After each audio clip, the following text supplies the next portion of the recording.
advocate Sanjeev Malik, who practices in all the courts all over Delhi and outside Delhi also. Today's training topic is recovery of money and how to file suit for recovery in India. Nowadays, especially during these COVID times, बहुत लोगों का पैसा बहुत जगह stuck हो गया है, और रिकवरी के क्या क्या हम तरीके निकाल सकते हैं, या फिर हमने किसी को देना है और हम उसे डिले कैसे कर सकते हैं, ये दोनों ही बातें I would request Sanjeev to cover. सब लोग अपने इसको अभी म्यूट पे डाल दें. हिमांशी प्लीज हेल्प मी, जो भी कोई ज्वाइन करे उसका इमीडिएटली म्यूट कर दीजिएगा. अब जब तक संजीत की ट्रेनिंग रहेगी सब लोग म्यूट पे रहेंगे. बीच में कुछ पूछना हो वो संजीत अब.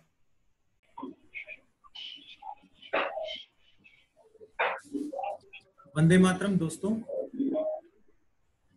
मैं संजीव मलिक एडवोकेट. हमारी फर्म का नाम है justice for you legal associates. We all are dealing with this corona mess, and we hope and pray and wish them all the families और जो भी इंडिविजुअल है speedy recovery from this mess, अगर कोई बीमार है या सफर कर रहा है इस mess से. क्योंकि अनुभव कहता है कि यदि आदत मेहनत बन जाए तो कामयाबी आपका मुकद्दर बन जाती है, बन जाएगी. क्योंकि हारा वही जो लड़ा नहीं. इस सिचुएशन में हमें हारना नहीं है, हमें लड़ना है. इसी के साथ मैं अपनी प्रेजेंटेशन शुरू करता हूं और आपके एक पीपीटी शेयर करता हूं.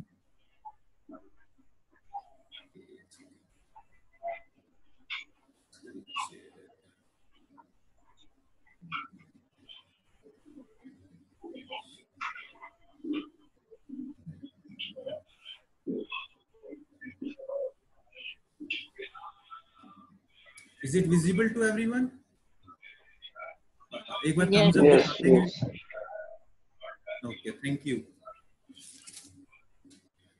तो आज का टॉपिक है discover how to recover. Discover क्या करना है. दो चीजें हम रिकवर कर सकते हैं. पहला तो है रिकवरी ऑफ मनी, जिसके लिए हम आज यहाँ पे गैदर हो रहे हैं. ये हमारा जो सेमिनार है ये रखा गया है. दूसरा रिकवरी ऑफ सर्विसेज या गुड्स. आप उसके लिए भी आप एक रिकवरी सूट फाइल कर सकते हैं. कहाँ फाइल कर सकते हैं, कैसे फाइल कर सकते हैं, उसमें टाइम लिमिटेशन क्या रहेगी, कैसे आप नोटिस कैसे भेज सकते हैं, वो सब आज हम डिस्कस करेंगे इसमें. हम शुरू करते हैं इंट्रोडक्शन से. Civil suit for recovery of money. ये रिकवरी ऑफ मनी कहाँ लाई करती है? ये रिकवरी लाई करती है सीपीसी में, civil procedure code. In order 4 में हम एक सूट फाइल करते हैं, suit for recovery of money. इसमें ऑब्लिगेशन होती है. क्या ऑब्लिगेशन होती है? कॉन्ट्रैक्चुअल ऑब्लिगेशन होती है बिटवीन टू पार्टीज. ऑब्लिगेशन मतलब जिम्मेदारी. एक पार्टी की दूसरे पार्टी के प्रति जिम्मेवारी होती है कि तुम मेरे को ये जो एक कॉन्ट्रैक्ट जिम्मेवारी है. अगर मैंने किसी से पैसे लिया तो किसी काम के लिए जिम्मेदारी है कि उसको पैसे किस चीज के लिए ले रहे हैं. 15 अगर मैंने सैनिटाइजर के बॉक्स अगर मैंने देने हैं तो उसकी जिम्मेवारी मेरी बनती है क्योंकि मैंने पैसे लिए. अब वो नहीं दे पाता तो आप सूट फाइल करेंगे ऑर्डर 4 में. इसमें ओरल भी कॉन्ट्रैक्ट हो सकता है, रिटर्न भी कॉन्ट्रैक्ट हो सकता है. ओरल मतलब जैसे कि आप घर के पास से जा रहे हैं, किसी की सब्जी वाले की दुकान है या फ्रूट्स की दुकान है, उसको बोला 10 किलो से मेरे को भेज दो मेरे घर पे, वो ओरल कॉन्ट्रैक्ट हो गया. रिटर्न कॉन्ट्रैक्ट क्या होता है? रिटर्न आपने इनवॉइस रेज कर दी, कोई कॉन्ट्रैक्ट बना दिया, या फिर कोई आपने ये कोई ईमेल कर दिया, ये सारे रिटर्न कॉन्ट्रैक्ट में आते हैं. लेकिन इस रिकवरी आप दो तरीके से कवर कर सकते हैं. या तो किसी ने चेक दिया आपको रिकवर की अमाउंट है आपका और मैं इसमें इतने में आप मेरे को ये सामान भेज दीजिए.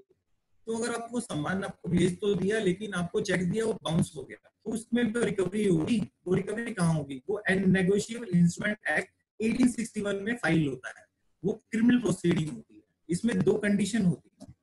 पहला कंडीशन यही होगी कि आपका बाउंस होना चाहिए. दूसरी कंडीशन यही होगी कि वो क्रिमिनल कोर्ट में फाइल होगा.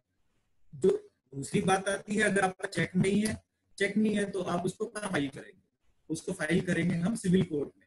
सिविल कोर्ट मतलब अंडर इंडियन कॉन्ट्रैक्ट एक्ट के अंदर. अब इसमें 2 चीजें और आती है. इसमें आता है पार्टीज. पार्टीज कौन कौन हो सकती है? पार्टीज इंस्टॉलमेंट नहीं होनी चाहिए। आप सभी को पता है इंस्टॉलमेंट क्या होता है? इंस्टॉलमेंट होता है दिवालिया। उसके पास पैसे तो हों देने के लिए, अब कॉन्ट्रैक्ट कर लो। अब माल्या वाले जी के साथ आज की डेट में कोई करना मेरे ख्याल से तो चाहेगा नहीं। अगर कोई कर लेगा तो रिकवर कहाँ से करेगा? जिससे आपको पैसे लेने हैं रिकवर कहाँ करोगे जब पैसे ही नहीं होगा? तो जिससे इंस्टॉलमेंट नहीं होना चाहिए। दूसरी कंडीशन, जिस पार्टी होती है उसमें दूसरी कंडीशन रहेगी कि वो बच्चा नहीं होना चाहिए, यानी 18 ईयर ओल्ड, 18 साल से कम नहीं होना चाहिए। अगर 18 साल से कम है तो उससे पैसे कहां से लोगे? लीगल ऑब्लाइज नहीं होता, वो कोर्ट में उसके अगेंस्ट प्रोसीडिंग नहीं करते। स्कूल में भी आप ही फॉर्म साइन करते, क्योंकि लीगल प्रोसीडिंग या लीगल एक्शन या कोई भी चीज आप ही के नाम, इसलिए हम स्कूल में भी हम साइन करते हैं हर एक चीज पे। रिपोर्ट कार्ड पे तो बच्चा भी साइन कर सकता है, हम क्यों करते हैं? ताकि आपको लीगली आप उसके लिए इंटाइटल हो कि आपने ये कॉन्ट्रैक्ट किया है, ये सारी चीजें की। थर्ड, अनसाउंड माइंड नहीं होना चाहिए, मतलब फिट होना चाहिए, मेंटली फिट होना चाहिए, साइकोलॉजिकल फिट होना चाहिए, वो कॉन्ट्रैक्ट आपसे कर सके। यहाँ पे कुछ एग्जांपल है कॉन्ट्रैक्ट के। कॉन्ट्रैक्ट और sale of goods and services, कोई भी आप प्रोडक्ट लेते रहते हैं, सर्विसेज लेते रहते हैं। जैसे आजकल बहुत ज्यादा ट्रेंड में है, सैनिटाइजर बहुत लोग ले रहे हैं, दे रहे हैं, मास्क ले रहे हैं, दे रहे हैं, तो ये भी गुड्स में आता है। सर्विसेज जैसे कि हॉस्पिटैलिटी है, अगर आपका कोई ऑफिस है, आपने 10 स्टाफ किसी हॉस्पिटैलिटी वाले से रख लिए हैं, अब वो आपकी जिम्मेवारी बनती है, आपकी ऑब्लिगेशन बनती है, कॉन्ट्रैक्चुअल ऑब्लिगेशन बनती है कि उसको टाइम टू टाइम उसकी पेमेंट करे और टाइम टू टाइम वो आपसे रिसीव करे जो भी आपकी सर्विसेज है। अगर उसने 5 भेजे हैं तो 5 की ही पेमेंट करोगे, अगर उसने 10 भेजे तो 10 की करोगे। लेकिन अगर 10 भेजे तो आप 6 की पेमेंट करते हो, 4 की नहीं करते, तो फिर वो आपकी ऑब्लिगेशन बनती है कि 6 की 4 की भी और करें। अगर नहीं करते तो वो भी अपना civil suit recovery of money file कर सकता है। संजीत, सॉरी फॉर डिस्टर्बिंग, आपकी वॉइस क्लियर नहीं आ रही है, तो या तो पंखा चलने के कारण या फिर आपकी दूरी के कारण। सो आप उसको फोन को पास में ला सकते हो। एक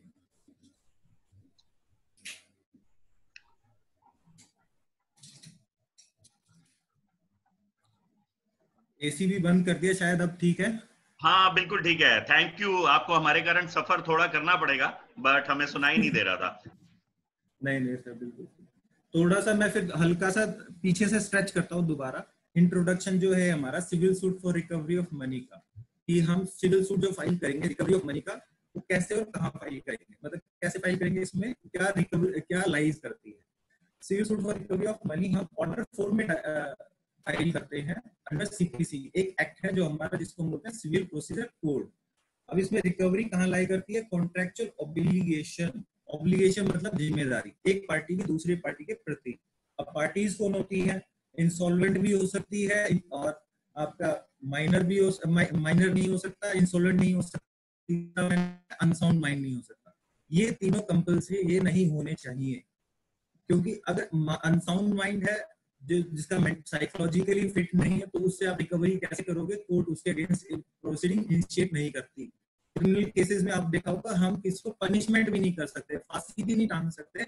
अभी जो एक लास्ट केस भी था जिसमें ये निर्भया वाले में, उसको उसके एडवोकेट ने बचाने के लिए एक क्लॉज भी यूज किया था कि इसका साइकोलॉजिकली फिट नहीं है, ताकि उसको फांसी से बचाया जा सके। It is a very major point. इसलिए हमें ये हमेशा ध्यान रखना होता है कि वो साइकोलॉजिकली फिट हो।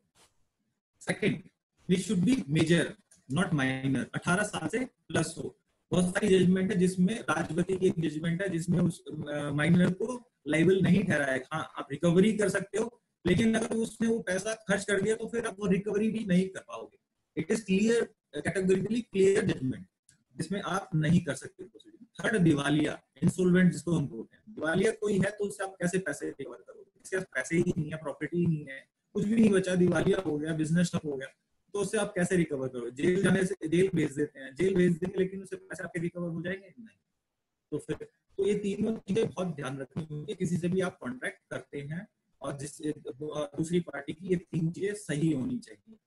उसके बाद आता है कॉन्ट्रैक्ट हम ओरली कर सकते हैं या रिटर्न कर सकते हैं। कई कहते हैं कि मैंने वर्बली ऐसे सामान दे दिया, पैसे नहीं आ रहे, कुछ नहीं हो पा रहा, तो वर्बली कॉन्ट्रैक्ट माना जाएगा नहीं माना जाएगा? मेरे फोन पे ऑर्डर हो गया, रिकॉर्ड है नहीं।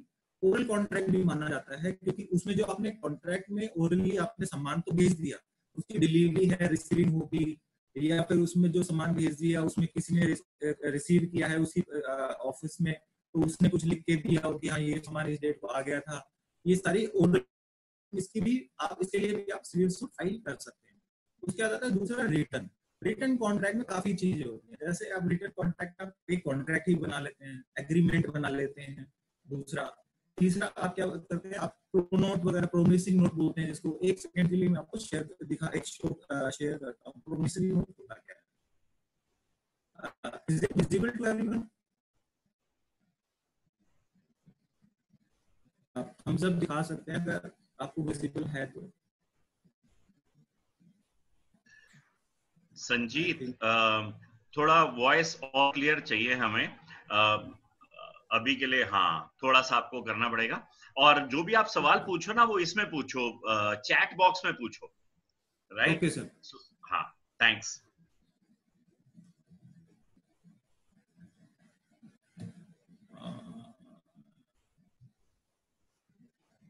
संजीव जी, पीपीटी की स्लाइड्स क्यों मूव नहीं हो रही हैं? पीपीटी भी मूव कराओ स्लाइड्स।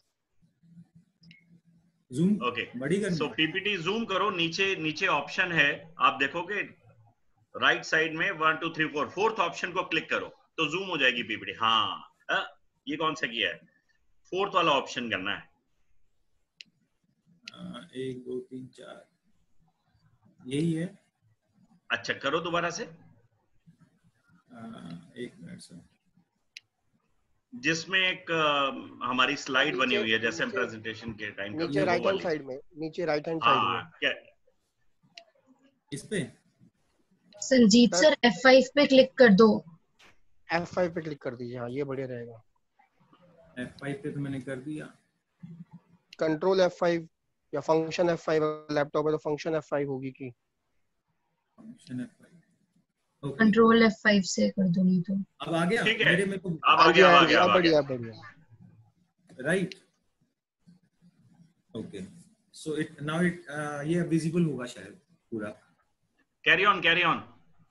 तो मैंने आपको जो हमारा इंट्रोडक्शन है, सूट जो हम फाइल करते हैं ऑर्डर 4 में, इसमें 3 चीजें मेन होती हैं कि आपकी कोई कॉन्ट्रेक्चुअल ऑब्लिगेशन होगी बिटवीन द पार्टीज, क्या होंगी, और वो कॉन्ट्रैक्ट कैसे होगा, ओरल होगा या रिटर्न होगा। तीसरा, उसमें एक पार्टी पेमेंट करेगी और दूसरी पार्टी उसको परफॉर्म करेगी। कोई अगर पे कर रहा है कि मैंने इतना 15-20 पैकेट सैनिटाइजर के लिए आपको कुछ 2000 रुपए दिए हैं, तो दूसरी पार्टी की ऑब्लिगेशन होती है उसको ऑर्डर को परफॉर्म करने की, उसको आपका डिलीवर कराने की विद इन टाइम, जो टाइम आपने मांगा है। अब जरूरत अब इस कोरोना वायरस के इस पेंडेमिक में है और वो डिलीवर कराता है इसके बाद, तो इट इज उसका हम बाद में करेंगे क्या, इसका नुकसान तो आपको हुआ, तो आप उसके अगेंस्ट भी सिविल प्रोसीडिंग फाइल कर सकते हैं। ये कुछ एग्जांपल है कॉन्ट्रैक्ट की, जो मैं पहले भी बता चुका हूँ, दोबारा बता देता हूँ। जैसे contract for the sale of goods, sale of goods में जो सामान आ गए, लेकिन सर्विसेज भी कॉन्ट्रैक्ट एक्ट के अंडर में ही आती है। जो सर्विसेज जो नॉर्मली हम स्टाफ हायर करते हैं हॉस्पिटैलिटी के थ्रू, हमारे यहाँ पे नवनीत चौहान है जो हॉस्पिटैलिटी देखते हैं, गिरजा जी भी हैं, वो भी कुछ ऐसी काम करते हैं। तो ये जो सर्विसेज प्रोवाइड कराते हैं, तो इसमें भी आप रिकवरी सूट फाइल कर सकते हैं। अगर आपने जैसे उसमें आपने 10 बंदों का स्टाफ हायर करवा लिया है और भेजे उन्होंने 6 हैं, और आपने फिर 6 की पेमेंट कर दी, लेकिन 6 के चलते चलते आपने क्या करा कि उसमें आपने 10 मांगे थे लेकिन 6 भेजे तो 5 की पेमेंट कर देता हूँ। ऐसा नहीं, आपको 6 भेजे तो 6 की पेमेंट करनी पड़ेगी, या फिर आपको डिमांड करना पड़ेगा कि मुझे 10 भेजो, 10 मैंने डिमांड किए थे।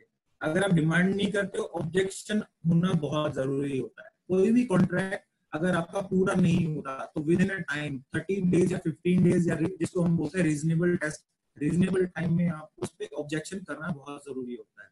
Objection is a very important part. किसी भी कॉन्ट्रैक्ट में time limitation is very important.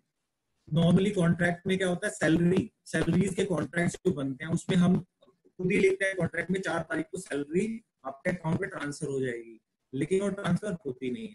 तो टाइम टू टाइम सैलरी अगर आपने ट्रांसफर नहीं करी, दूसरा ऑब्जेक्ट नहीं करता, तो वो लिमिटेशन चलती रहेगी। लेकिन आपने ऑब्जेक्शन 5th को ही कर दिया कि मेरी सैलरी टाइम पे नहीं आई, तो वो आपका ऑब्जेक्शन माना जाएगा। उस दिन से आपका कॉज ऑफ एक्शन शुरू होता चला जाएगा। लीगली आप इंटाइटल हो जाते हो कि हाँ मैंने इनको इन्फॉर्म किया था, मेरी सैलरी नहीं आई, क्योंकि ये ऑब्जेक्शन आप पेश नहीं करोगे तो बोलेंगे मेरे को तो पता ही नहीं चला कि आपकी आई थी। तो ऑब्जेक्शन इज वेरी इंपॉर्टेंट। उसके बाद आता है सेल ऑफ प्रॉपर्टी। हम प्रॉपर्टी खरीदते भी है, बेचते भी है। अब मैंने प्रॉपर्टी खरीदी है यहाँ पे नोएडा में और मैं रहता हूँ दिल्ली में, तो कहीं भी रहो कहीं भी करो आप सिविल सूट रिकवरी कहीं भी फाइल कर सकते हो, लेकिन रिकवर कैसे हो सकता है दैट इज वेरी इंपॉर्टेंट। कि आप जो केस फाइल करोगे रिकवरी के लिए वो मेरे को या तो नोएडा फाइल करना है या दिल्ली में फाइल करना है, दैट इज वेरी इंपॉर्टेंट। उसके बाद आता है contract form by issuance of invoice. Invoice पे भी हम बहुत सारे civil suit for recovery of money file कर सकते हैं। इनवॉइस ईमेल से भी कर सकते हैं, व्हाट्सएप से भी भेज सकते हैं। ये भी पहले ये रिकॉर्ड नहीं होता था, इसको एविडेंस में नहीं लिया जाता, लेकिन अब इसको एविडेंस में लिया जाता है। इसकी नॉर्मल प्रोसीडिंग्स होती हैं, लेकिन उसका भी एक छोटा पॉइंट मैं बाद में बताऊंगा। तो आप इसको ईमेल के थ्रू भी आप इनवॉइस रेज कर सकते हैं और उस पे भी आपको लीगल इंटाइटल हो civil suit for recovery of money. काफी लोगों को ये शायद नहीं पता था। उसके बाद आता है एम्प्लॉयमेंट ड्यूज। अगर आपने स्टाफ रखा है, पहला तो उसको सैलरी टाइम टू टाइम नहीं देंगे तो वो भी फाइल कर सकता है। दूसरा, अगर आपने उसको टर्मिनेट कर दिया तो आपकी लीगल ऑब्लिगेशन होती है एज पर द रूल कि उसको 3 मंथ्स की सैलरी आपको देनी पड़ेगी। आपकी कंपनी क्या भी कुछ भी फेस कर रही हो ना कर रही हो, 3 मंथ्स की सैलरी देनी पड़ेगी। अगर नहीं देते हो तो वो लीगल एक्शन ले सकता है। दूसरा, अगर उसने नोटिस दिया तो फिर आपको 1 महीने की सैलरी देनी पड़ेगी। उसने नोटिस दे दिया तो आप लीगली सिर्फ 1 महीने के लिए एंटाइटल होते हो, क्योंकि जब हम कुछ छोड़ते हैं तो हम उसको 1 महीने की सैलरी देते हैं। अगर हम उसे निकालते हैं, टर्मिनेट करते हैं, सस्पेंड करते हैं, जो भी करते हैं, तो 3 मंथ्स की सैलरी इज लीगल ऑप्शन। उसके बाद आता है, काफी लोगों को लगता है कि स्टैट्यूटरी ड्यूज गवर्नमेंट से रिकवर हो सकता है, नहीं हो सकता। काफी लोग 6 महीने पेंडिंग बैठे रहते हैं कि पेमेंट लेंगे आ रहा है, जब वो कह रहे हैं अभी थोड़ा टाइम रुको। नहीं, उसके अगेंस्ट भी आप सिविल रिकवरी की प्रोसीडिंग कर सकते हैं, उनको भी आप नोटिस भेज सकते हैं। उसके बाद आता है कि वेयर टू फाइल, कहाँ फाइल करें, क्योंकि नॉर्मली प्रॉब्लम तो यही है, मैं आपको बार बार जो बोल रहा हूँ कि हमें फाइल ऐसे सोच के करना होता है कि हम उसे रिकवर तो कर पाए। अब हमने केस फाइल कर दिया, जिसकी प्रॉपर्टी है, जिसके एसेट्स वगैरह हैं वो हरियाणा में, हमने केस फाइल कर दिया दिल्ली में, तो हमें प्रॉपर्टी अटैच कराने में प्रॉब्लम हो सकती है। वो अगर किसी पुलिस वाले को भेजना है, दिल्ली वाला पुलिस वाला जाएगा, 3 महीने में जाएगा, वो पता नहीं वहां से कहीं फरार हो जाए, कहीं इधर उधर हो जाए, तो वहां पे उसको मिलेगा नहीं, तो ये भी प्रॉब्लम होती है। तो मेन इंपॉर्टेंट पार्ट होता है जो डिफेंडेंट होता है, अपोजिट पार्टी होता है, या तो वो वहां रहता हो पहला, जहाँ पे डिफेंडेंट या जो आपसे जिससे आपने पैसा लेना है, या फिर जो दोषी कर्जदार है वहां रहता हो, उसकी जो घर हो वहां पे। दूसरा, या जहाँ पे वो काम करता हो, बिजनेस करता हो, पर्सनली वर्क्स फॉर गेन, जहाँ पे उसको पैसे की आमदनी होती हो, क्योंकि वहां पे भी तो रिकवरी एसेट है उससे, हम उसको भी एसेट को भी अटैच करा सकते हैं। तीसरा, या तो जो कॉज ऑफ एक्शन होली या मतलब पूरा अराइज हुआ हो, या फिर पार्टली, जैसे कि मैंने अभी बताया प्रॉपर्टी के मैटर्स में ज्यादा होता है। प्रॉपर्टी के मैटर्स में क्या होता है कि प्रॉपर्टी नोएडा की है तो लोग बात होते हैं नोएडा में फाइल करना पड़ेगा, जी नहीं। अगर उसका कॉर्पोरेट ऑफिस दिल्ली में है तो आप कॉर्पोरेट ऑफिस के अकॉर्डिंग दिल्ली में भी केस फाइल कर सकते हैं, ये जरूरी नहीं है कि आप नोएडा में फाइल करो। तो जो कॉज ऑफ एक्शन यहाँ कैसे अरोज हुआ, क्योंकि उसका कॉर्पोरेट ऑफिस यहाँ है। दूसरा, अगर कॉर्पोरेट ऑफिस नहीं है, सुपर टैग वगैरह के आप अगेंस्ट अगर केस नहीं करते, कोई नॉर्मल बिल्डर है या फिर नॉर्मल इंडिविजुअल है, तो उसके लिए दिल्ली में कैसे फाइल करेंगे। दिल्ली की जो क्योंकि उसने अगर कॉन्ट्रैक्ट आपने दिल्ली में साइन किया है, बैठ के आपने दिल्ली में साइन किया, तो कॉज ऑफ एक्शन पार्टली यहाँ पे अराइज हो जाता है। पार्टली यहाँ पे जहाँ पे आपने कॉन्ट्रैक्ट साइन किया तो वो एरिया भी कंसिडर किया जाता है जहाँ पे कॉन्ट्रैक्ट साइन किया हो। अब 3 ऑप्शन है आपके पास। पहला ऑप्शन जहाँ आप रहते हो, दूसरा ऑप्शन है जहाँ पे कॉज ऑफ एक्शन अराइज हुआ हो पार्टली में, जहाँ साइन हुआ हो या चेक दिया हो, जहाँ पे बैठ के मैंने अपने ऑफिस में चेक दिया तो मेरी ऑफिस की जुडिक्शन शुरू हो गई। तीसरा, जहाँ पे वो रहता हो। प्रॉपर्टी के मैटर्स में नॉर्मली हम कहाँ केस फाइल करते हैं, जहाँ पे प्रॉपर्टी सिचुएटेड हो। मेन रीजन क्या होता है, प्रॉपर्टी सिचुएटेड जहाँ पे, सबसे मेन रीजन यही है कि उसमें उस प्रॉपर्टी को हम स्टे करा सकते ताकि वो किसी को बेचे ना। अब प्रॉपर्टी बिक गई तो रिकवर क्या होगा, पैसे। लेकिन अभी अगर हमने स्टे करा लिया तो आपके ऑप्शन क्या है, तो क्योंकि आपकी नीड अभी प्लॉट लेने की, पैसे लेके करोगे क्या, और वो पैसा आपने शायद इंस्टॉलमेंट में दिया हो, अगर वो पैसा देगा 4-6 महीने साल भर में वो रिकवर होगा, तब तक आप रेंट पे ही रहोगे। तो प्रॉपर्टी आपकी नीड है तो आप प्रॉपर्टी के लिए भी क्लेम कर सकते हो, तो उसके लिए हम स्टे ले सकते हैं ताकि वो किसी और को बेचे ना, साइमल्टेनियसली फिर आपकी प्रोसीडिंग चलती रहेगी। तो ये 3 जुरिडिक्शन बनती है। अब इसके साथ साथ जुरिडिक्शन आती है पेक्यूनियरी, पैसे की, कि मतलब अगर मेरा केस है वो 2 करोड़ से ऊपर है तो मैं वो कहाँ फाइल कर सकता हूँ। दिल्ली में एक्चुअली क्या है, ओरिजिनल जुरिडिक्शन आती है, मतलब आप 2 करोड़ से केस जो ऊपर होगा वो हम दिल्ली हाई कोर्ट में फाइल कर सकते हैं। लेकिन अगर 2 करोड़ से नीचे तो हम कहाँ जाए, तो हम डिस्ट्रिक्ट कोर्ट में जाते हैं, डिस्ट्रिक्ट कोर्ट में आप फाइल कर सकते हैं। दूसरा हम ये एनसीडीआरसी है, एनसीडीआरसी की भी लिमिटेशन है, क्योंकि प्रॉपर्टी के मैटर्स तो वहां भी फाइल कर रहे हैं, काफी सारे कंपनी के भी सारे मैटर्स वहां फाइल होते हैं, तो वहां की भी अपनी जुरिडिक्शन है। 1 करोड़ से ऊपर नेशनल में जाते हैं, 1 करोड़ से 20 लाख से 1 करोड़ के बीच में हम कहाँ जाएंगे, स्टेट कंज्यूमर कोर्ट जाते हैं। अब 20 लाख से नीचे हम डिस्ट्रिक्ट कंज्यूमर कोर्ट जाते हैं। तो ये 2 अलग अलग जुरिडिक्शंस हैं, लेकिन रिकवरी की है। और जो चेक बाउंस में उसमें कोई जुरिडिक्शन नहीं, क्योंकि क्रिमिनल कोर्ट में आता है, क्रिमिनल कोर्ट में जुरिडिक्शन नहीं, उसमें क्राइम मैटर करता है चेक बाउंस का।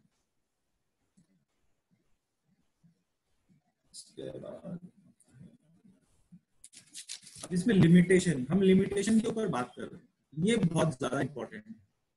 किसी भी सूट को फाइल करने के लिए सबसे इंपॉर्टेंट पार्ट होता है लिमिटेशन, क्योंकि सब लेजी होते हैं, आज नहीं कल कर लेंगे, अरे देख लेंगे, अभी तो बहुत टाइम है। ये सबसे बहुत ज्यादा इंपॉर्टेंट पार्ट है किसी भी प्रोसीडिंग केस को फाइल करने। हालांकि हमारे पास लिमिटेशन होती है, पर कोर्ट कहते हैं तुम्हें 30 दिन के बाद, 1 साल के बाद, 2 साल के बाद क्यों है, तब तक क्या कर रहे थे, कम्युनिकेट कर रहे थे, तो उसमें थोड़ा टफ हो जाता है। तो क्विक एक्शन, इंस्टेंट, हारा वही जो लड़ा नहीं, हमें हारना नहीं है, हमें वेट नहीं करना दूसरे का, इंस्टेंट रिएक्शन होना चाहिए टाइम टू टाइम। तो इसमें पहले हम नोटिस भेजेंगे जैसी कॉज ऑफ एक्शन शुरू हो जाता है। कॉज ऑफ एक्शन कब शुरू होगा, कॉज ऑफ एक्शन पहला जब शुरू होगा या तो उसने मना कर दिया, या फिर दूसरा जहां पे पेमेंट ड्यूज रह गई, शुरू नहीं, बाउंस होने लगे, मंथ मार्च में अगर आपने पेमेंट नहीं की किसी की, तो वो आपका कॉज ऑफ एक्शन वहां से शुरू हो जाता है। या फिर दूसरा, जब आपकी नॉलेज में आता है कि हाँ ये वो उसने मेरे को पेमेंट देनी, अब आपको पता नहीं है 2 महीने से कि पेमेंट आ नहीं रही है, दूसरे महीने पता चला कि पेमेंट नहीं है, तो वहां से कॉज ऑफ एक्शन शुरू हो जाता है। अब नोटिस का टाइम पीरियड होता है, नोटिस हमें 30 दिन के अंदर भेजना होता है चेक बाउंस में, 30 दिन में चेक बाउंस भेजना होता है, 30 days, it is very important. अगर 30 डेज निकल गए चेक बाउंस के बाद, तो आपका केस, आपका नोटिस सब जीरो, कोई रिकवरी नहीं हो पाएगी। सिर्फ एक ऑप्शन बचता है, हाँ जी, एक ऑप्शन और बचता है। वो क्या बचता है, सिविल सूट फॉर रिकवरी। हाँ जी, आप दोनों केस फाइल कर सकते हो, चेक में भी फाइल कर सकते हो और सिविल सूट फॉर रिकवरी भी आप समरी सूट में भी फाइल कर सकते हो, दोनों जगह आप फाइल कर सकते हो सिविल और क्रिमिनल रिकवरी के लिए। अब हमारे लिमिटेशंस जो है 30 डेज का हो गया, नोटिस हमने भेज दिया, लेकिन अगर उसने तब भी इग्नोर मार दिया, देखा कि कोई बात नहीं, पेमेंट होती रहेगी, उसने भी कर दिया, आप बैठे हो कोई बात नहीं, आया नहीं, लेकिन 30 डेज के लिए आप जब लीगल नोटिस देते हो तो आपको 30 डेज के बाद क्या करना है, हमें एक प्लेंट बनाएंगे और आपके जो सपोर्टिंग डॉक्यूमेंट्स होंगे वो लेंगे। प्लेंट में क्या लिखा जाएगा, जो जो आपके फैक्ट्स हैं, कब, कहाँ और कैसे। सॉरी मैं बीच में रोक रहा हूँ, सॉरी संजीत, सॉरी, ये 40 मिनट होने वाले हैं, तो एक और लिंक हमने भेजा है सभी ग्रुप्स में और यहाँ भी चैट बॉक्स में, क्लिक करके उस वाली मीटिंग में आ जाए। संजीत क्लिक करके उस वाली मीटिंग में आ जाए, सभी के सभी एक और जूम मीटिंग का लिंक भेजा है, उसमें आ जाए। ये वाले लिंक के 40 मिनट पूरे हो गए, तो आगे अचानक कट जाएगी। उस वाली इस वाले में आ जाए, चैट बॉक्स में भी लिंक डाला है और ग्रुप्स में भी डाला है। सॉरी फॉर इनकन्वीनियंस, उस वाले लिंक में आ जाए। संजीत जी सर, इसको बंद कर दें, बंद कर दें।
किया कि 3 केस में हम फाइल नहीं कर सकते हैं, और 2 करोड़ से ऊपर दिल्ली कोर्ट में कहां फाइल कर सकते हैं केस, ये भी बताया।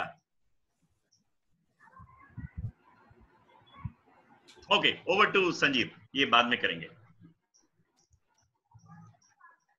Okay,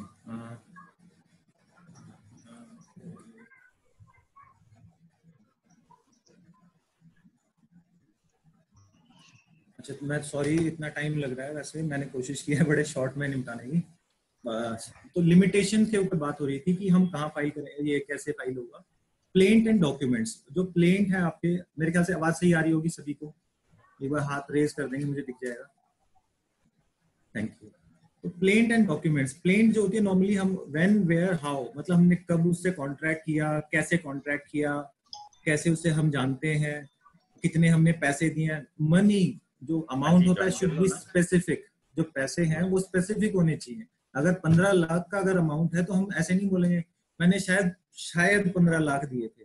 should be specific amount, exact amount. 15 lakh है तो 15 लाख का क्लेम बनेगा। तो उसमें अगर आपके कॉन्ट्रैक्ट में आपने लिखवाया है कहीं, जो प्रोनोट है, प्रोमिसरी नोट होता है, उसमें अगर आपने कहीं लिखवाया है कि मैं इसमें 10% इंटरेस्ट भी लूंगा, तो आप उस इंटरेस्ट को भी क्लेम कर सकते हैं। हाँ जी, इसमें क्लेम हो सकता है, इंटरेस्ट भी आपको मिलता है। सिविल प्रोसीडिंग का यही बेनिफिट होता है, आपको इंटरेस्ट भी मिलता है। अब इसमें अब टाइम क्या होगा कि कब किस डेट को आपने से कॉन्ट्रैक्ट किया था, लाइबिलिटीज क्या थी, हाँ जी मैंने इतने टाइम के लिए बोला था, इससे ऊपर नहीं जाऊंगा। ये सारी चीजें आपके जो फैक्ट्स, इनको हम बोलते हैं फैक्ट्स, ये फैक्ट्स हमारे उसके आपकी प्लेंट में लिखे जाएंगे। उसके बाद दूसरी चीज आती है डॉक्यूमेंट्स। अब इसमें डॉक्यूमेंट्स क्या लिए जाएंगे? डॉक्यूमेंट्स ये बहुत इंपॉर्टेंट है। नोटिस के बाद जो हमने नोटिस भेजा है वो भी हमें उसमें लगाना होता है कि हमने जी इतने दिन का इसको रीजनेबल टाइम दिया था, यानी कि कोर्ट ये देखे कि हमारी इंटेंशन साफ है, हमने उसको अपॉर्चुनिटी दी थी, रीजनेबल टाइम दिया था। क्योंकि काफी लोग उस पर खेल जाते हैं कि इसने रीजनेबल टाइम नहीं दिया था जी, मैं थोड़े दिन में पेमेंट कर दूंगा। तो फिर अगर पेमेंट कर देगा, कोर्ट मान जाती है कि हमें टाइम तो दिया नहीं तुमने। तो अगर 30 ऐसी अगर डेट निकल गई, अगली डेट 6 महीने की मिलेगी, तो फिर दोबारा के ये बोलेगा। तो बार बार ऐसे ऑप्शन खत्म करो, नोटिस भेजो, रीजनेबल टाइम दे दिया, बात खत्म, कोर्ट नहीं एंटरटेन करती उसके बाद।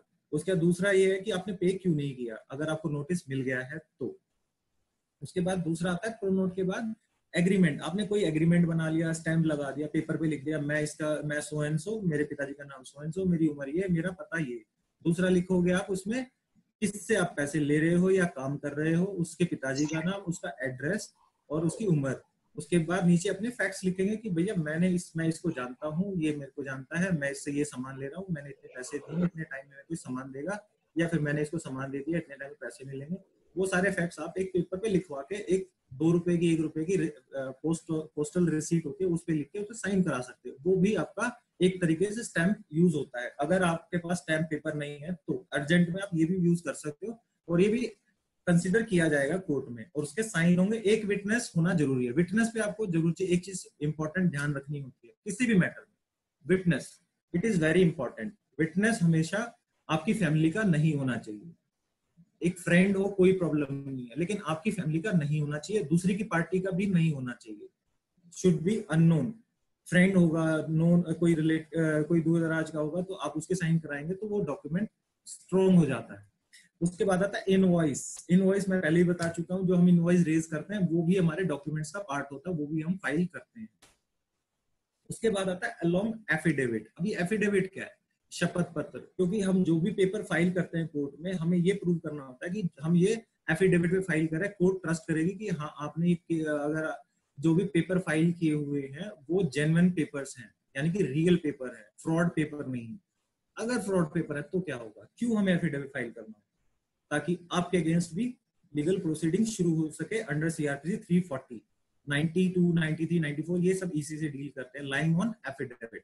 तो उसमें आपके अगेंस्ट भी हो सकती है लीगल प्रोसीडिंग। तो हमेशा जेन्युइन पेपर ही फाइल कीजिएगा, कभी फ्रॉड पेपर लगाना नहीं है। कोई अगर आपको सजेस्ट भी करता है तो नहीं सुनना, क्योंकि आपके अगेंस्ट भी लीगल प्रोसीडिंग हो सकती है। सो बी अवेयर। उसके बाद आता है हमारा कोर्ट फीस और लिमिटेशन। सिविल सूट में लिमिटेशन 3 साल की होती है। जैसे मैं पहले ही बताया, दोबारा बता रहा हूँ कि हमें वेट नहीं करना। Instant reaction lead to quick result. जल्दी रिजल्ट चाहिए, जल्दी पैसे चाहिए, तो जल्दी एक्शन लेना होता है। आप बैठे रहेंगे, टाइम बढ़ता जाएगा, उसको ऑप्शन मिलता जाएगा, 1 साल के बाद फाइल किया, कहेगा जी 1 साल से कहा था, फिर उसका जवाब ढूंढते रहो। तो quick action is very important in filing of any kind of case. I am not talking about civil suit, कोई बात नहीं, सिविल सूट में, क्रिमिनल सूट में, क्रिमिनल केस में भी क्विक एक्शन लेना बहुत जरूरी होता है। टाइम लिमिटेशन इसकी 3 साल की होती है। और चेक बाउंस में बता चुका हूँ 30 days. 30 days is very important cheque bounce में, उसके बाद एंटरटेन नहीं हो पाएगा। नॉर्मली केस कोर्ट फीस जो होती है केस टू केस वेरी करती है, पर 1% नॉर्मली रहती है। उसके बाद आते हैं, अब एक दूसरा और होता है, अभी हम बात करते हैं सिविल सूट, रिकवरी सूट की। एक और छोटा प्रोसेस होता है, उसको बोलते हैं समरी सूट। समरी सूट की एक कंडीशन होती है जो हमारे रूल में, उसमें क्या है कि ये सूट 1 साल के अंदर खत्म होना हो, 1 साल से ज्यादा नहीं चलता। अगर चलता है तो जो हेड ऑफ द कोर्ट होता है वो उस केस को दूसरे जज को ट्रांसफर कर सकता है इन डिले होने के कारण। 1 साल का इसका लिमिटेशन होता है। इसको हम फाइल करते हैं ऑर्डर 37, इसको बोला जाता है summary suit for recovery order 37। अब इसमें जो डॉक्यूमेंट्स होंगी, प्लेंट होंगी, जैसे मैंने पहले बताया वही सेम पेपर लगेंगे, सेम सब कुछ लगेगा। अब कहेंगे फिर सेम उसमें सेम इसमें तो रिकवर फास्ट कैसे हुआ, इतनी जल्दी कैसे रिजल्ट आएगा, और वो भी लाइफ टाइम लिमिटेशन के साथ 1 साल में।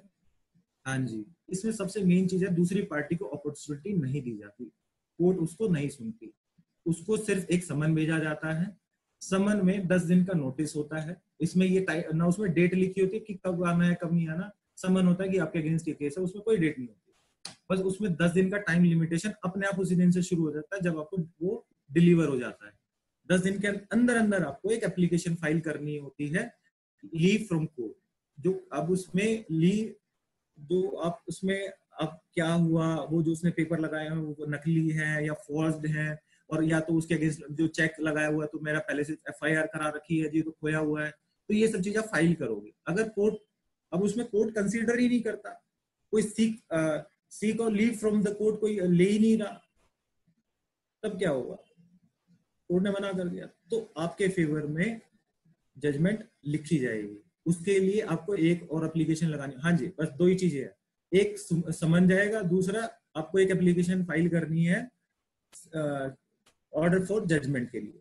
वो एप्लीकेशन फाइल होते ही आपके फेवर में जजमेंट आ जाएगी। जब आप ये एप्लीकेशन फाइल करते हैं तो दोबारा उस पार्टी को समझ जाता है कि ये हम इसमें जजमेंट लिख रहे हैं और आप आके इसमें देख लो कि क्या ऑर्डर हुआ है क्या नहीं हुआ है। अगर वो नहीं आता है तो भी कोई फर्क नहीं पड़ता, एक्स पार्टी डिग्री आपके फेवर में तब भी होगी। इसीलिए इसको स्पीडी रिकवरी प्रोसेस बोलते हैं।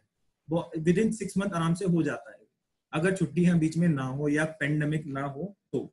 मतलब दूसरे पक्ष की अदालत नहीं सुनेगा, क्योंकि एडमिटेड डेट होता है, जो हम पेपर दे रहे हैं वो एडमिटेड डेट है, उसके कैसे पेमेंट की वो प्रूव नहीं कर पाएगा, तो फिर क्या होगा, हमारे को ऑर्डर मिलेगा। लेकिन अगर उसकी कोर्ट अलाउ कर देता है, दूसरा पॉइंट यही है, अगर कोर्ट अलाउ कर देता है, उसका डिफेंड ऑप्शन खुल जाता है, तो फिर ये proceeding normal civil recovery proceeding की तरह ट्रीट की जाएगी। ये समरी सूट नहीं कहलाएगा फ्रॉम दैट डे, उसी से फिर ये नॉर्मल सूट कहलाएगा। अब एक इंपॉर्टेंट बात बताता हूँ आज के प्रैक्टिकल कंसिडरेशन के अकॉर्डिंग, आज की पेंडेमिक के अकॉर्डिंग। पहला एक चीज है जो है वो है कॉन्ट्रैक्ट मैनेजमेंट। जो भी आप अपना कॉन्ट्रैक्ट बनाते हैं उसकी मैनेजमेंट करानी चाहिए, मतलब कि आपको एक लीगल एडवाइस लेनी चाहिए, की नोट्स जो होते हैं कॉन्ट्रैक्ट्स के, उसमें आपके राइट्स क्या होंगे, रेमेडीज क्या अवेलेबल होंगी। उसके बाद आता है रिस्क मैनेजमेंट। पहला है कॉन्ट्रैक्ट मैनेजमेंट, दूसरा है रिस्क मैनेजमेंट। अब आपको उसमें रिस्क क्या क्या होंगे, क्या क्या रिस्क हो सकते हैं, टाइम पे पेमेंट नहीं की या टाइम पे डिलीवरी नहीं की। बिल्डर्स का आपको पता ही है, कॉन्ट्रैक्ट में जब लिख दिया डेट तो लिख दिया। स्टील में है, इसेंशियल कमोडिटीज में आता है, स्टील में एक बार अगर हो गया तो वो स्टील की डिलीवरी आपको टाइम पे ही करनी पड़ेगी, कोई उसमें कोर्ट नहीं करेगी। बॉम्बे कोर्ट ने अभी 35 लाख रुपए कुछ फाइन भी लगाया है कंपनी को स्टील में। तो ये इसमें रिस्क मैनेजमेंट कैसे रहेगा, उसमें क्लॉज क्या डालेंगे, वो होना चाहिए। तीसरा, किसी भी कॉन्ट्रैक्ट में क्या मेन होता है, नेगोशिएट।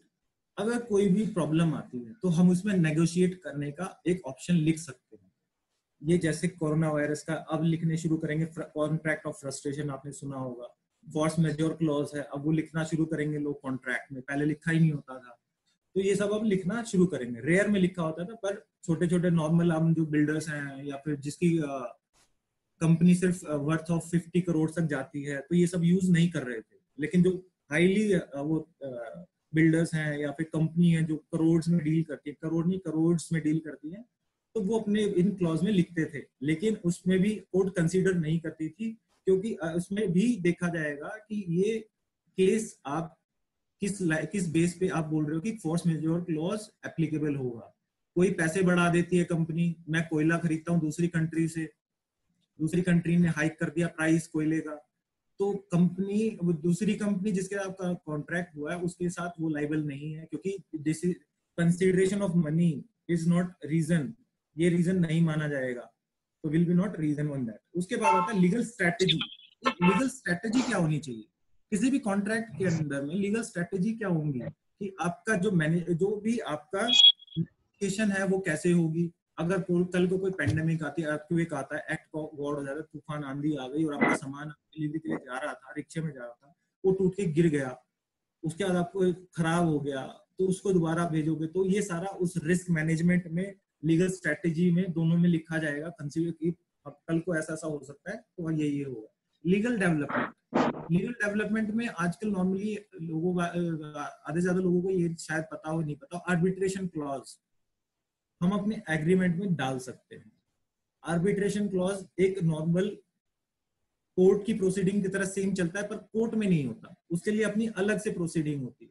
अब अपना खुद का एडवोकेट हायर करेंगे, दूसरा भी अपना खुद का एडवोकेट हायर करेगा, कोर्ट एक जज को अपॉइंट करेगी। अब आप चाहते हैं कि वो प्रोसीडिंग किसी होटल में हो तो वो होटल में होगी, लेकिन जितने भी उसमें जजमेंट होंगी, कुछ भी होगा, वो सारा का सारा एज इट एज कोर्ट की प्रोसीडिंग के अंडर में ही होगा, सीपीसी के अंडर में ही होगा। लेकिन उसके बेनिफिट क्या होंगे?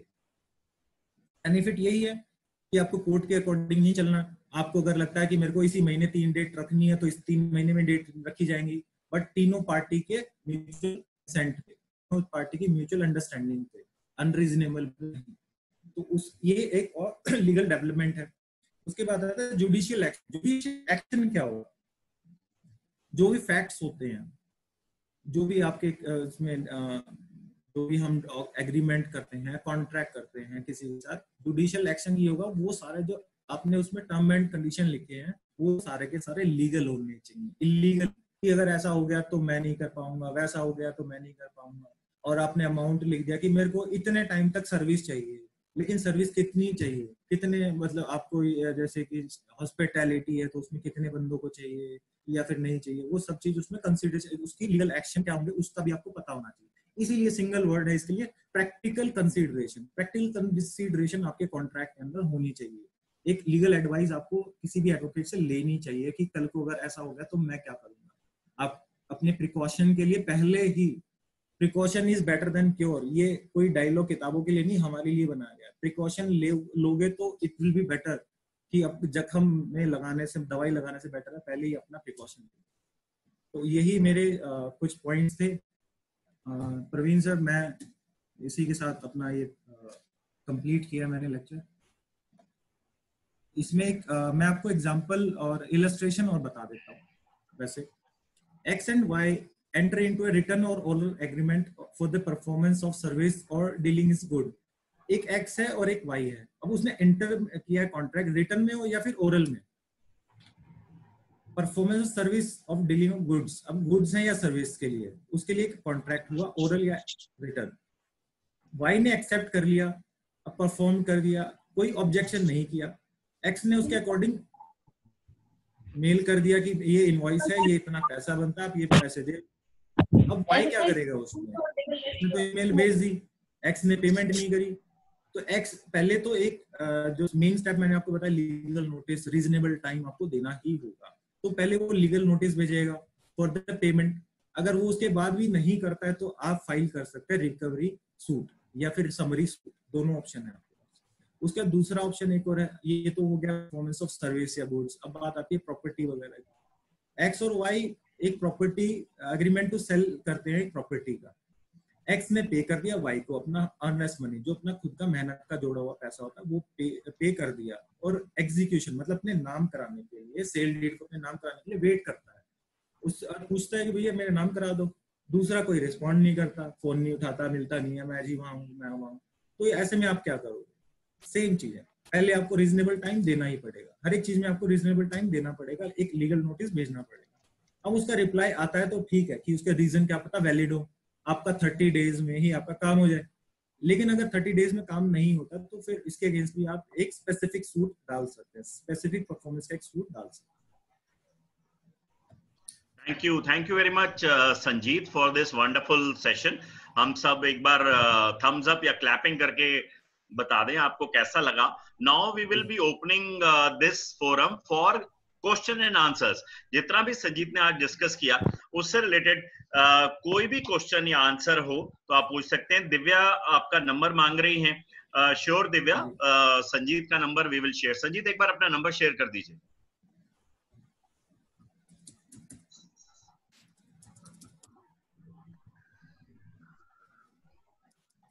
चैट बॉक्स में लिख दीजिएगा। You can write your phone number in the chat box. Now open to question and answers. Rubesh ji, any question? Unmute कीजिए रुबेश जी, अनम्यूट कीजिए। हेलो, हाँ जी, अब बोलिए। संजीव जी। हाँ जी। जैसे कि मैं बिजनेस में हूँ, तो जैसे कॉन्ट्रैक्ट होता है, अब हमारा कोई रिनोवेशन, कंस्ट्रक्शन या इंटीरियर्स का हम काम स्टार्ट करते हैं, तो कोई भी कॉन्ट्रैक्ट करते हैं या तो हम वर्बली करते हैं या फिर उसको ईमेल, व्हाट्सएप के थ्रू या कोई भी इस तरह से डॉक्यूमेंट भेजते हैं जी। तो उसको अगर कॉन्ट्रैक्ट में लाना है तो दैट शुड बी नोटरी होना चाहिए या रजिस्टर्ड होना चाहिए? वो देखो, रजिस्टर्ड वे होता है कि जिसमें अगर कोई भी कॉन्ट्रैक्ट आपका जैसे रेंट एग्रीमेंट है, रेंट एग्रीमेंट नॉर्मली क्या होता है 11 महीने के लिए होता है, तो उसकी रजिस्ट्रेशन जरूरी नहीं होती। लेकिन कोई भी काम अगर आप 11 महीने से ज्यादा करते हैं, अगर कॉन्ट्रैक्ट कोई भी अगर आपका 1 साल से ऊपर का बनाते हैं, किसी का एग्रीमेंट करते हैं, तो उसकी रजिस्ट्रेशन कंपलसरी होती है। तो हमारे कंस्ट्रक्शन वाले जो है नॉर्मली 1 से 1.25 साल चलते हैं, तो वो रजिस्टर्ड होने चाहिए। नॉर्मली हम नोटरी कर रहे थे उसको, और जो वैसे जो है वो नोटरी पे चल जाएगा। हाँ हाँ, जो शॉर्ट टर्म रिनोवेशंस या इंटीरियर्स हो। हाँ हाँ, एब्सोल्युटली। अच्छा, मेरे 2 हैपनिंग्स हुई थी मेरे साथ, तो वो पर्सनली डिस्कस करना चाहूंगा, तो आप नंबर शेयर कर दो अपना। मैंने अभी किया है ऊपर, मैं दोबारा कर दूंगा। अभी कर देंगे। ही इज आवर मेंबर उबेशी, I will share his number with you. आगे चलते हैं। हाँ, ही इज आवर मेंबर। और किसी का कोई क्वेश्चन? संजीव जी, मेरा एक क्वेश्चन है। जी सर। जैसे प्रॉपर्टी ए ने एग्रीमेंट किया और 2 लाख रुपए, और उसने पेमेंट नहीं करी। In the mean while after 2 month 3 months उसने सी को बेच दी प्रॉपर्टी, और सी ने रजिस्ट्री करा के उसके ऊपर रहने लग गया, और बी ने उसके ऊपर केस कर दिया 2 लाख रुपए का रिकवरी का कि मुझे पोजीशन चाहिए। उसके बाद पिछले 12 साल से सी उसमें रह रहा है, और बी कुर्की ले आया उसके लिए कि ये प्रॉपर्टी मैंने खरीदी थी, कोर्ट में पैसे जमा किए और पुलिस को लाके कुर्की ले आया। और बी की नॉलेज में है कि सी ने खरीद लिया है, सी के पास है, ए ने सारे डॉक्यूमेंट्स कोर्ट में जमा कर दिए कि सी प्रॉपर्टी खरीद चुका है, लेकिन उसने सी को विदाउट पार्टी बनाए कुर्की ले आया, तो क्या उसमें वो पोजीशन ले सकता है? सर, इसमें पहली चीज तो आपको स्टे की, इसमें स्टे की प्रोसीडिंग की एक एप्लीकेशन लगानी पड़ेगी, ताकि उसकी स्टे जो भी प्रोसीडिंग चल रही है वो वहीं की वहीं रोकी जा सके। सी को तो पता ही नहीं ना कोई प्रोसीडिंग चल रही है, जिसने लिया उसे तो कुछ पता ही नहीं है। तो उसकी उसने पोजीशन नहीं ली अभी तक? नहीं, पोजीशन 12 साल पहले ले लिया, रह रहेगा, लेकिन कोर्ट केस ए और बी के बीच में चल रहा था, सी को पता ही नहीं है। तो इसमें क्या है, सी तो अपना जो है जो पक्ष रखेगा, जो अपना साइड रखेगा, साइड में अपने पेपर जमा कराएगा कि जी मैं इतने साल से 12 साल से रह रहा हूँ, तो ये बंदा 12 साल से कहाँ था, अगर मैंने प्रॉपर्टी खरीदी 12 साल से कहाँ था। तो उसके बेस पे आपको इसमें क्या होगा, इसमें सिर्फ और सिर्फ रिकवरी लाई करती है, रिकवरी ऑफ मनी। क्योंकि प्रॉपर्टी जब एक बार बताओ, जब बी के एक हमारा टर्म है, no one can transfer better title than himself. जो चीज आपकी है ही नहीं, तो आप किसी और के नाम कैसे कर सकते हो? खाली एग्रीमेंट टू सेल पे वो प्रॉपर्टी हो गई है। रजिस्ट्रेशन होनी चाहिए, रजिस्ट्री नहीं हुई तो फिर आपका उस नोटिस तो आपके अगेंस्ट प्रोसीडिंग, सी के अगेंस्ट प्रोसीडिंग। सी के नाम में तो 12 साल पहले हो गई है, और बी के नाम में अभी हुई है। बी के नाम पे अभी हुई है? हाँ, आपने कहा कि जिसने बी पहले ने सी को एग्रीमेंट, बेच जिसने दिया। एडवांस दिया था हाँ उसने जी, अब कराई है रजिस्ट्री, और जो सी है, लेकिन ए ने, जो आप कह रहे हो कि जिसने ए है 2 लाख रुपए दिए थे, 2 लाख की पूरी कंप्लीट प्रॉपर्टी है ये। नहीं नहीं, पार्ट पेमेंट है। उसके वो फिर अपने नाम रजिस्ट्री कैसे करा सकता है जब पूरी वो पेमेंट भी कोर्ट नहीं में चला करी गया है? ना, कोर्ट के थ्रू कराई है उसने 10 साल बाद। पेमेंट ही पूरी नहीं है तो रजिस्ट्री तो वैसे भी नहीं हो सकती ना, और कोर्ट 10 साल रजिस्ट्री बाद कराती है, वो तो रेवेन्यू डिपार्टमेंट कराएगा। उसने तो कोर्ट में पैसे जमा कर दिए, कोर्ट से रजिस्ट्री करा ली। नहीं, उसके अगेंस्ट आप अपील कर सकते हो सर। ठीक, जी तो जी। उसमें चांसेस क्या है, सी के जीतने के चांसेस है, बी के हैं? क्योंकि रूल तो सी ये के कहता है सी जिसने के पहले, सी के बी के चांसेस ये होंगे कि उसको एक तो 2 लाख रुपए वापस देने होंगे, प्लस इंटरेस्ट भी देना पड़ेगा। ये ध्यान लेकिन रखना, रूल 18 ये to कहता है कि जिसने पहले, 24% होता है। रूल ये कहता है कि जिसने पहले एग्रीमेंट किया प्रॉपर्टी उसके पास जाएगी। सॉरी, आवाज कटी आपकी, दोबारा बोले ना। रूल ये कहता है ना, जिसने पहले एग्रीमेंट किया है प्रॉपर्टी उसके नाम में होनी चाहिए। हाँ, लेकिन उसने बेच ही दी तो फिर कैसे होगी? रूल तो नहीं, बिल्कुल कहता है, सही कहता है, लेकिन अच्छा, इसको स्टे लेना चाहिए था ना उसी टाइम। 12 साल मेन प्रॉब्लम क्या आती है इस मैटर में, ये 12 साल से कहाँ था? कोर्ट अभी के चल मैंने रहा है और इसको 1-to-1 लीजिएगा। संजय जी, मैंने ठीक है, नंबर चैट बॉक्स में शेयर ठीक है, किया है, आप लीजिएगा। ठीक है। चैट बॉक्स में मृदु एक क्वेश्चन पूछ रही हैं संजीत आपसे, can ex parte decree in summary suit be appealed? Yes, absolutely. First पहले आपको उसको स्टे कराना पड़ेगा, उसके अगेंस्ट फिर उसके अपील डाल सकते हैं। Absolutely you can do that. Okay, wonderful. Manpreet लिख रहे हैं, बहुत नॉलेजेबल सेशन था, ट्रेनिंग थी, और उनकी पर्सनल प्रॉब्लम है, उसके लिए वो आपको फोन करेंगे। मनप्रीत हमारी उन्नति विंग के मेंबर हैं, अभी वहाँ एडवोकेट की श्वेता ने ज्वाइन किया है, जो आपने ज्वाइन कराया है, तो आप हेल्प कर दीजिएगा, सपोर्ट कर दीजिएगा। बिल्कुल सर, मैंने नहीं, हिना जी ने कराया। हाँ, एक ही बात है ना, और आप पार्टनर्स हैं। बिल्कुल एक ही बात है, बट वो क्रेडिट जिसका है मैं उसको देना चाहूंगा। हिना अभी लाइन में नहीं है, नहीं तो उसे क्रेडिट दे। अच्छा, हाँ है, हिना है। बिल्कुल हाँ जी सर, हूँ मैं। हाँ, एडवोकेट हिना जो पार्टनर है संजीत की, वो भी लाइन पे हैं, सो वो भी बहुत सारे इस प्रकार के केसेस लेती है। आगे चलते हैं। Rajat, any questions from your side? Okay, Mridu का आगे आया है, sir if I may ask, is not giving a chance to the other party to present their defence in summary suit a violation of the principle of audi alteram partem? As मैंने जैसे sir पहले ही बोला था शुरू में ही कि उसको जब पहला समन जाएगा ना, तो उस समन में उसको 10 डेज का टाइम मिलेगा। वो लिखा नहीं होता कि आपको 10 दिन का टाइम मिला है, आप 10 दिन में अपना डिफेंस फाइल करो, उसमें लिखा नहीं होता। उसमें लिखा नहीं होता, वो अपने आप करना पड़ता है।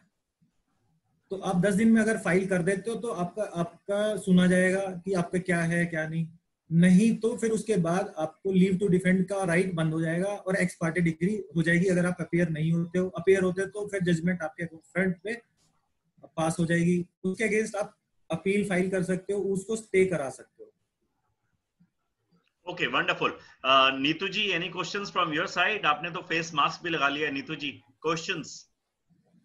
सर ऑफिस में हूँ ना, जब कोई आता तो फेस मास्क लगा लेती हूँ। नहीं, I understand. Any question from anyone? नहीं, राइट नो नहीं। ओके ओके, थैंक यू बाकी एक चीज बोलना चाहूंगी संजीत मलिक जी के लिए, मैंने किसी के केस के लिए डिस्कस करा था, इन्होंने बहुत अच्छी उन्हें सलाह दी और वो इनकी सलाह पे अब काम भी करा। थैंक यू संजीत जी, आपने उसको इतनी अच्छी advice the. Thank you. Wonderful. Reactions में जाकर के थम्स अप और क्लैप से आप बता सकते हो। ओके, वसीम ने लिखा है, वसीम हमारे उत्थान विंग के मेंबर हैं। I have some issues in service industries agreement, I will call you personally. Thank you so much Sanjeet ji. Okay, so thank you Sanjeet. Waseem आपको फोन करेंगे, हमारे उत्थान विंग के मेंबर हैं। आगे चलते हैं। अशोक कुमार जी, धन्यवाद ज्वाइन करने के लिए। आप प्रधानमंत्री जी की वो दवाई योजना में जुड़े हुए हैं, आजकल भी सप्लाई कर रहे हैं क्या दवाइयां? अशोक जी अनम्यूट करें पहले अपने आप को। अशोक जी अनम्यूट करें, हमारे न्यू मेंबर हैं अशोक जी। हाँ जी sir, welcome sir. Hello, most welcome Ashok ji. Hello. हाँ अशोक जी, आपकी आवाज आ रही है। हेलो, कैसे हैं आप? जी बढ़िया सर, आप सुनाइए सर, कैसे हैं? बढ़िया। आजकल दवाइयां सप्लाई कर रहे हैं खूब सारी। क्या नाम है आपकी योजना का? प्रधानमंत्री जी जी जी प्रधानमंत्री भारतीय जनौषधि केंद्र, जिसके अंदर 80% तक डिस्काउंट में दवाइयां जो हम नॉर्मल केमिस्ट से लेते हैं उनके यहाँ से मिल जाती हैं। अशोक जी, बाद में किसी को नंबर चाहिए अशोक जी का तो मेरे से ले सकते हैं। 80% तक गवर्नमेंट ऑफ इंडिया उन्हें कम करके वो मेडिसिन जो उपलब्ध कराती है, ब्लड प्रेशर की, डायबिटीज की, ये सारी दवाइयां जो है जो ओवर द काउंटर 80% महंगी मिलती है, इनके यहाँ से मिल जाती है। आगे चलते हैं। Any other question? सर जो भी बताया अच्छा बताया अभी तक, काफी अच्छा लगा है, अच्छी जानकारी मिली है। Thank you. करण नैयर ने ज्वाइन किया प्रगति पथिक से। करण कैसे हो आप? करण चंडीगढ़ में हो, दिल्ली में हो?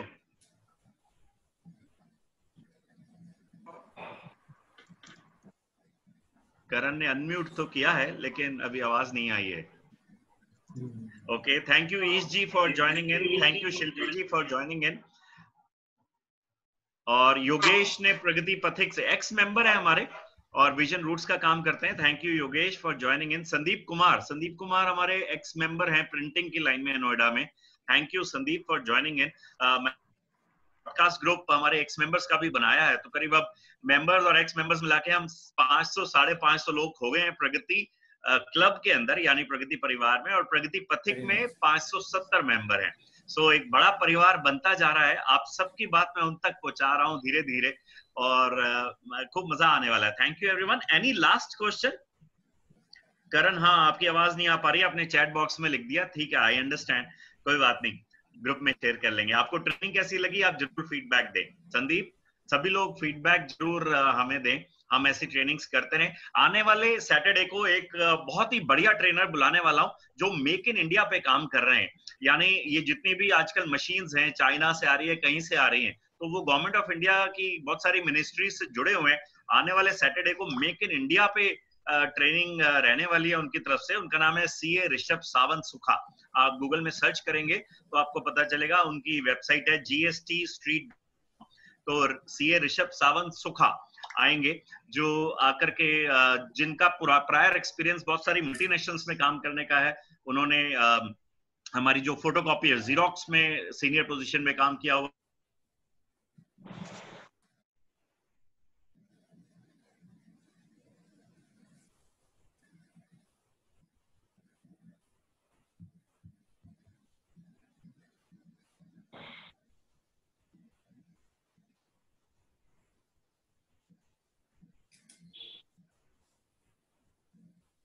प्रवीण सर आपकी आवाज नहीं आ रही।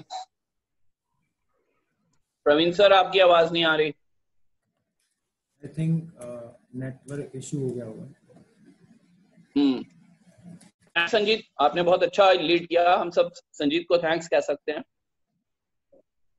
Thank you everyone, thank you everyone for attending. Thank you Sanjeet ji, welcome sir. Himanshi आप हैं अभी? Network issue. जी सर जी। हिमांशी प्लीज चेक करें, Praveen sir is unable to connect to us. जी सर मैं देख रही हूँ। एक बार सर से पूछ लो, can we end this meeting? हाँ please end the meeting. Thank you very much. Thanks everyone for joining in. Thank you. Wonderful having you. Thank you sir. आप संजीत को पर्सनल क्वेश्चंस भेज के भी बात कर सकते हैं। कोई कंसल्टेशन की, इनिशियल कंसल्टेशन की कोई फीस नहीं है। प्रवीण जी का व्हाट्सएप पे नंबर भेज दीजिए। अच्छा जी, मैं व्हाट्सएप पे शेयर कर दूंगा आपको। मैं 1-to-1 कर दूंगा, मुझे 1-to-1 व्हाट्सएप भेजें। 1-to-1 भेजें, मैं ग्रुप में नहीं शेयर कर पाऊंगा। 1-to-1 भेजें। और एक ही जो मेडिसिन के लिए अशोक जी है इनका, ठीक है, मैं 1-to-1 करता हूं। हाँ अशोक जी, मेरे को 1-to-1 आप भेजें, सब का मैं नंबर मैं देता हूँ। Thank you. Wonderful Sanjeet, God bless you. मजा आ गया। Thank you sir. बड़ा सिंपल वे में आपने कई सारे डिफिकल्ट कंसेप्ट्स को भी बड़े सिंपल वे में बता दिया। और इतने सारे कंसेप्ट, एक कंसेप्ट को बताने में ही कई घंटों लग जाते हैं। आपने उसको बड़े एक्चुअली थोड़ा लीगली बताता तो शायद लोगों को थोड़ा टफ रहता, तो मैंने सिंपल लैंग्वेज में बताने की बहुत कोशिश की, और ताकि सबको अंडरस्टैंडिंग हो जाए कि कॉन्ट्रैक्ट में एक्चुअली हम फंसते कहाँ हैं, क्या इंपॉर्टेंट पॉइंट्स हैं कि हमें वो उस पे कंसीडरेशन करनी चाहिए। कॉन्ट्रैक्ट बनाते टाइम हमारी मैनेजमेंट क्या है, रिस्क क्या होंगे, राइट्स क्या, रेमेडीज क्या है, लाइबिलिटीज कितनी होंगी, ये इन पे फोकस करना बहुत जरूरी होता है। नॉर्मली एडवोकेट्स वगैरह से आप कंसल्ट बाद में करते हो जब आप फंस जाते हो। नॉर्मल पैटर्न बनाते हैं, कोई भी अपनी फाइलिंग करता है, सीए वगैरह हो गए या सीएस वगैरह हो गए या फिर एचआर वाले हो गए, वही आपको नॉर्मल फॉर्मेट बना के दे देते हैं, आप उसी पे फॉलो करते हैं। लेकिन एक्चुअली में कॉन्ट्रैक्ट आपको रिव्यू एक बार लीगली कंसल्ट जरूर कराना चाहिए as per me.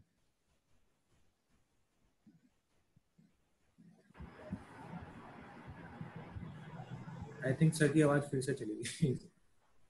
Thank you everyone for joining. Arun Bajaj ji sir, कैसे हैं अरुण सर? बहुत बढ़िया, बहुत बढ़िया। आप बताएं, और सब ठीक ठाक है? मेरे को, मैं फर्स्ट टाइम जब प्रगति ज्वाइन कर रहा था तो सबसे पहले मैं साकेत गया था। You are the first person जिससे मेरा पहली बार इंटरेक्शन हुआ था। याद है। When I was about to join, I was not member at that time. तो जब member नहीं था तो पहली बार सबसे पहला इंटरेक्शन मेरा आपसे हुआ था। nice to meet आपका नंबर भी सेव है अभी तक, और कांटेक्ट करूंगा मैं आपसे। Please most welcome. Sanjeev ji, आप मेरी आवाज हाँ जी सुन पा रहे हैं? बिल्कुल सर, बिल्कुल। संजीव जी, मैं ना अनुभूति योग से दिनेश गुप्ता बोल रहा था, शिल्पी जी का हस्बैंड। अच्छा जी सर, प्लीज सर। आपने बहुत अच्छा सेशन लिया और आपने बहुत अच्छे से सिंपल वे में सब चीजें एक्सप्लेन करी। So this is very nice for everyone. If you can take some session on advertisement and cyber crime. Reason is this. Cyber crime is very like vast. लेकिन अब साइबर से हाँ तो हम सभी से रिलेटेड जो है वो प्रोबेबली क्या हो सकता है कि मोबाइल से हमारे जो मैसेजेस जाते हैं वो कौन से मैसेजेस जाने चाहिए, कौन से मैसेजेस नहीं जाने चाहिए, specially when we are in business deals, या हमारे पास जो बैंकिंग से रिलेटेड जो साइबर क्राइम्स हैं, हमें कहाँ किन सिचुएशंस के अंदर अपने आप को सेव करके चलना चाहिए in terms of transactions. Sometimes क्या होता है कि हाँ जी आप बोलिए पहले। समटाइम्स सर ऐसा भी होता है कि हम अपने एडवर्टाइजमेंट्स करते हैं through mobile, through Facebook, through Twitter, और कई दफा हम अपने बोर्डिंग्स भी करते हैं, मतलब इलेक्ट्रॉनिक मीडिया और प्रिंट मीडिया हम दोनों यूज करते हैं। What are the do's and don'ts specially, क्योंकि हम कई दफा उन क्रिटिकलिटीज में फंस जाते हैं जहां पर हमें वापस आना बड़ा मुश्किल हो जाता है या हमें टफ सिचुएशन में चले जाते हैं। वही वाली बात है, मैंने जो ये प्रैक्टिकल कंसिडरेशन जो बोला था कि रिस्क मैनेजमेंट, आपका रिस्क मैनेजमेंट कितना रहेगा, कौन सी पोस्ट करनी है। सपोज करो कोई ऐसी आपने कंपनी का नाम रख लिया जो किसी और कंपनी ने रजिस्टर करा रखा है, कॉपीराइट ले रखा है, ट्रेडमार्क ले रखा है, उसने वो देख लिया, आपको सू कर दिया, डैमेजेस मांग लिए कि भैया मेरी कंपनी का नाम है, तुम कैसे यूज कर रहे हो, लोगो मेरा है, तुम कैसे यूज कर रहे हो। बहुत सारी चीजें। एक छोटा सा एक्सपीरियंस शेयर करूंगा सो दैट कि हर एक अवेयर हो जाए। और ये एक्सपीरियंस ये है कि नॉर्मली आजकल कॉल आती हैं कि आपका ये सामान मिलने वाला है, या फिर आप ऑनलाइन कोई भी सामान खरीदते हैं तो बोलते हैं कि एयरपोर्ट पे अटका हुआ है। ये क्लियर फ्रॉड होता है, आपको मैं अभी बता दूं, ये क्लियर फ्रॉड होता है, कोई ऐसा सामान नहीं होता। ये क्या करते हैं, आपका डाटा उठा लेते हैं पुराना, जैसे रेगुलरली आप कोई कोरियर से सामान मंगाते हो बाहर से, तो उसका डाटा ये खरीद लेते हैं, उसके बाद उसी बोलते हैं कि जी आपका ये कोरियर आया है, आपका ये सामान है, आपको ये लगता है कि ये मेरा रेगुलर आइटम आता रहता है, तो वो कहते हैं कि इसमें आपको इतना पेमेंट करना पड़ेगा ऑनलाइन, ताकि हम यहाँ से कस्टम से आपको छुड़वा के आपके घर भेज सके। ऐसी बाइक वगैरह आजकल ऑनलाइन दिखती है, गाड़ियां दिखती हैं, वो आप देखोगे बड़े सस्ते रेट में बेचते हैं, वो भी एक फ्रॉड होता है। तो इसमें ड्यू डिलिजेंस, OLX भी बहुत होता है। ये आप नॉर्मली गूगल करोगे OLX फ्रॉड, बाइक फ्रॉड, मेरे ख्याल से 100 से ज्यादा आ जाएगा। इसमें पुलिस पकड़ती भी है, लेकिन ये इतनी बड़ी नंबर्स में है कि इनके एक को पकड़ो तो दूसरा तैयार हो जाता है, दूसरे को पकड़ो तीसरा तैयार होता है, हजारों में। तो हमें अवेयर होना है, हमें ऐसी चीजें नहीं करनी कि ऑनलाइन पेमेंट नहीं करनी, ये सब चीजें आप ध्यान रखना। बाकी सर से मैं करूंगा बात, एक बार रिक्वेस्ट करता हूँ कि अगर मैं हो सका तो साइबर क्राइम पे एक सेशन हम कर पाए जल्दी। जैसे मैं आपको और एक चीज शेयर करता हूँ, कुछ वेबसाइट्स हम लोग अब हर बंदा वेबसाइट यूज कर रहा है प्रोफेशनली। हमारी भी अनुभूति योग की अपनी वेबसाइट है जिसमें हमने काफी काम किया। अभी हमें पता चलता है कि कोई दूसरे लोग हमारा जो मैटर था, जिसको हमने कई जगह से इकट्ठा किया था, कुछ अपनी सोच से बनाया था, हमने जो कंटेंट उसके अंदर ऐड किए थे उन्होंने उसको कॉपी पेस्ट कर लिया। सर यही तो लाइबिलिटी आती है। मैंने एक नॉर्मली एक अपने उत्कर्ष विंग में शेयर किया था व्हाट्सएप पे कि कॉपीराइट्स और ट्रेडमार्क्स के क्या फायदे होते हैं। अगर आपने यही सब चीजें अगर कॉपीराइट कराया होता तो उसके अगेंस्ट आप उसको सू भी कर सकते थे, डैमेजेस भी मांग सकते थे कि अच्छा खासा आपको उसका जो भी आपको नुकसान हुआ है, क्योंकि कंपनी की वर्थ क्या है उसके अकॉर्डिंग डिसाइड होता है वैसे, तो उससे आप उससे रिकवरी भी कर सकते हो। इन फ्यूचर वो उसको यूज नहीं कर सकता बिना आपकी परमिशन के। परमिशन मीन्स आप उसको फ्रेंचाइजी देना चाहते हो तो तो ठीक है कर ले, मेरे को उसमें कमीशन दे दे 50%, जैसे भी आपको रीजनेबल लगे, ठीक लगे, तो you can tell that person. तो इसमें क्या होता है कि हमारे इंडिया में थोड़ी सी छोटी सी प्रॉब्लम यही है, हम काम करते हैं, काम चल जाता है तो 5 साल देखते हैं बढ़िया चल गया, तब उसके बाद जाके कहीं ट्रेडमार्क लेते हैं, कॉपीराइट कराते हैं। यूएस वगैरह यूके वगैरह में काम बाद में शुरू करते हैं, पहले ट्रेडमार्क ले लेते हैं, कॉपीराइट ले लेते हैं। तो आपने अगर ये छोटा सा होमवर्क किया होता, कॉपीराइट ले लिया होता, 10-15 हजार रुपये खर्चा आता है मैक्सिमम, तो ये आपका कॉपीराइट मिल जाता, आप उसको लीगली सू भी कर पाते, और इसकी कॉपीराइट की जो लाइबिलिटी होती है, जो आपको राइट मिलेगा, वो 50 साल से 60-70 साल तक का मिलता है। मतलब आप तो यूज करेंगे, आपकी नेक्स्ट जनरेशन भी उस कंटेंट को यूज कर सकती है। देयर आर गुड बेनिफिट, काफी बेनिफिट। करेक्ट। तो ये चीजें थोड़ा हम सबको कंसीडरेशन में लेनी चाहिए टाइम टू टाइम। अगर आप कोई भी नया प्रोडक्ट या नया कंटेंट या कोई भी नई चीज करना चाहते हैं तो आप एक बार कंसल्ट करें कि मैं इसको ट्रेडमार्क करा लूं तो इसका बेनिफिट क्या होगा। मेरे हिसाब से तो कराना ही चाहिए, क्योंकि कोई भी काम है वो आप 1-2 महीने के लिए या साल भर के लिए थोड़ी ना